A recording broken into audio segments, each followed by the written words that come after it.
বাবা তুমি তো মরে যাবে, তাই আমি আর তোমার বৌমা তোমার নামে গোয়ায় পিণ্ড দিতে যাচ্ছি। 1 বছর পরে ফিরবো। কিন্তু রিতা, বাড়িতে আমার বুড়ো বাবাকে দেখবে কে? আমার মাকে ফোন করেছি, মা আসছে।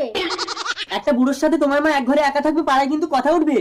বুড়োর কিছু আছে? বুড়ো তো সব পাতাল মুখ হয়ে গেছে। আরে ওই তো তোমার মা এসে গেছে। মা আস্তে আস্তে পড়ে যাবে, এসো এসো। টাটা। रुको जरा। Bye bye. তুমি আমার একটা শেষ ইচ্ছে পূরণ করবে। শেষ ইচ্ছেটা কি বুড়ো? बंद कमरे में प्यार करेंगे। আমরা এসে গেছি মা। এ কার বাচ্চা তোমার কোলে? বাচ্চা তো ওদিকেও আমার বাপের মতো দেখতে। তা বাপের ছেলে বাপের মতো হবে না বাবা? আরে আমার বাবা কোথায়? তোমার এই ভাইয়ের জন্ম দিতে বুড়ো নিজের জীবনটাই দিয়ে দিল। তুই শালা ভাইয়ের জন্ম দিতে গিয়ে আমার বাবাটা মরে গেল।